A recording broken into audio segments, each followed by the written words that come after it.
Hey, welcome to Unleash Your Tennis. In today's lesson, I'm going to discuss how to return the serve effectively so that you don't give away chip points anymore.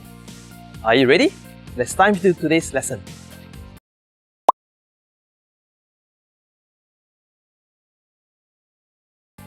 In order to return the serve effectively, we must understand the mindset of the server first. Basically, there are two objectives that the server wants to achieve. Number one, they want to serve aces, or they want to earn chip points from their serve. So from this, we know that they are going to hit as hard as they can, as powerfully as they can, so that we can't return the serve, or they are going to place the serve at certain positions such that it is difficult for us to reach. The second mindset is they want to cut down the number of double faults. In the tennis serve, we are allowed two chances. If we fault on the first serve, we still have a second serve to hit.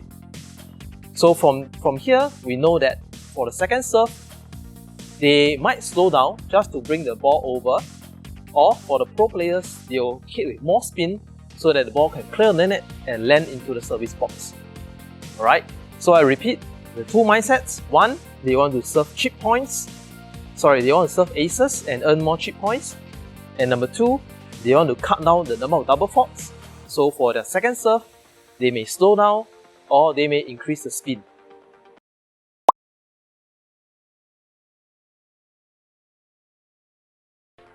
Now we know the mindset of the server. Let us talk about how we should position ourselves for the return of serve.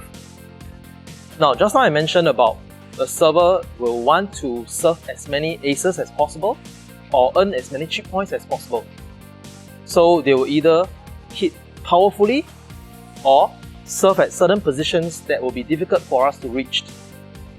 So a good server will tend to have three options. Number one, they may serve a good slice serve to pull us out. So the position that they will hit will be an outright serve. As you can see from the three balls, once the ball has hit the angle, it is going to pull us out all the way to the side fence. The second option is serving to the body. So when the server is going to serve, they are aiming at our body so that it causes us to be jammed up and it's very difficult to return a serve. The third option is serving down the tee. As you can see from the three balls there, once the ball hits down the tee, it is going right straight to the middle towards the back fence.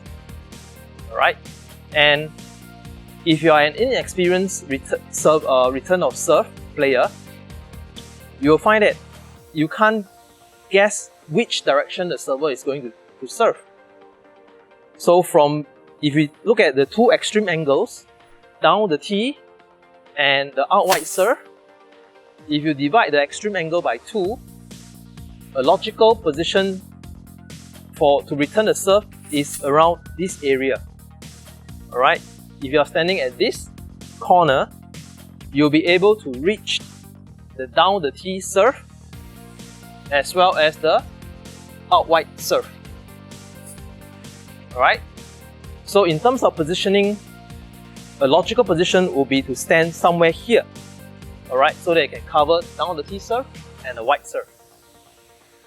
As for handling serve, they are fast.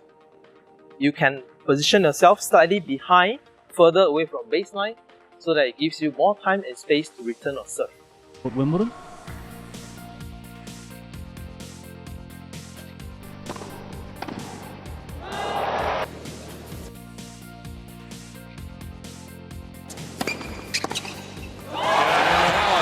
Serve in the second set. Motion.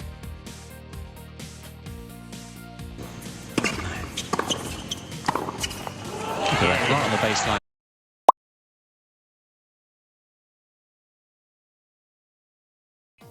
Let's talk about the execution of the return of serve. Now we know the positioning of where to stand, and we are going to execute the return. Let us talk about the first serve first. Now, for the first serve, we know that the mindset of the server is to serve as hard as they can or place in good position such that it is difficult for us to reach. So, to handle a fast and powerful serve, we may want to stand further away from the baseline to give ourselves more time and space to return. Next thing, we won't know where the server is going to serve, so we must perform a split step just before the server contacts so that it gives us the instinct to react to the direction of the serve. Alright, now the timing of the split is such that you have to perform the split step just before the server contacts the ball. So when you are able to time the split step correctly, you'll be able to react to the direction of the serve.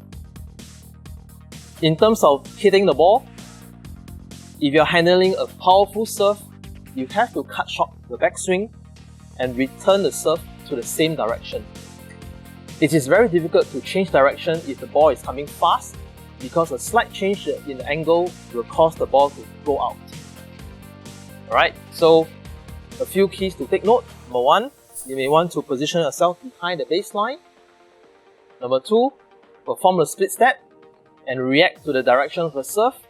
And number 3, cut short the backswing and return the serve to the same direction of the serve.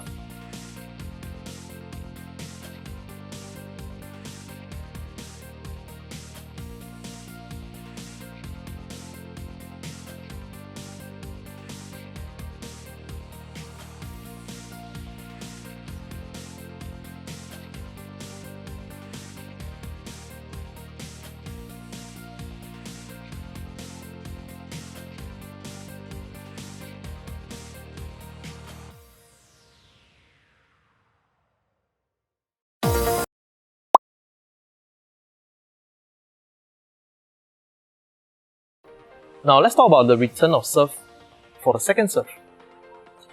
If we are returning a second serve of a recreational player, we know that most of the time they are going to slow down because they want to cut down the number of double faults, and they are going to slow down just to bring the ball over into the service box. So with this knowledge, we know that we can step inside the court, and if our skills are good, we can attack the second serve right from the start. So in terms of positioning, you can step inside to prepare for the slow serve and return from there.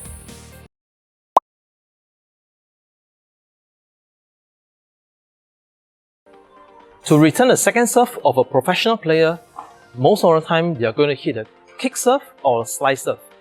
We know that they are going to increase the spin so that the ball can go over the net and still land inside the service box.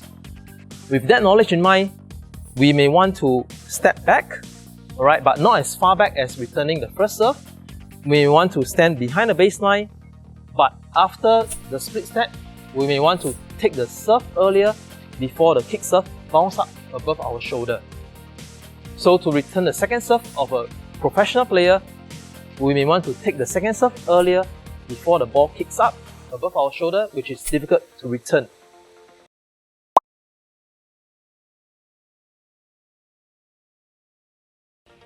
Now, after you have returned the serve, what do?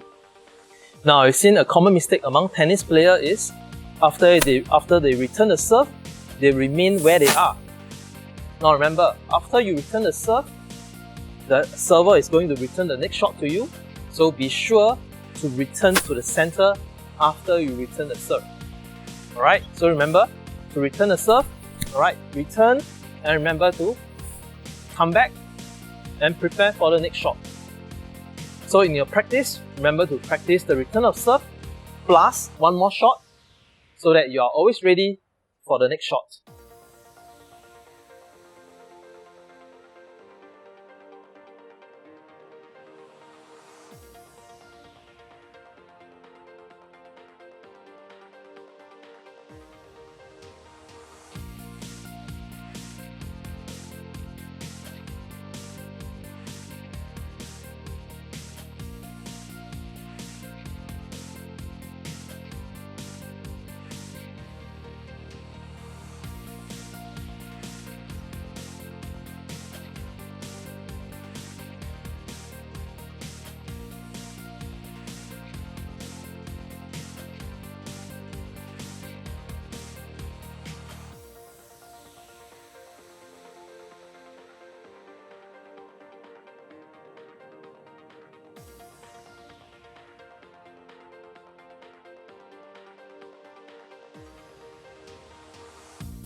I hope you learned some great knowledge today and be sure to apply them to your tennis.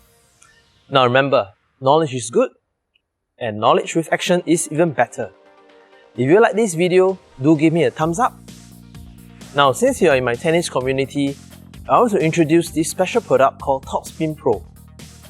My friends at Topspin Pro has invented this special product to help tennis players learn how to hit with topspin within minutes. Personally, I've purchased 2 sets and I've used them for my tennis lessons. My students have found them easy to use and they can learn how to hit with topspin within minutes. If you are interested to find out Topspin Pro, do click on the special link right in the description section below to find out more. That's all from me today. I'll see you in the next lesson.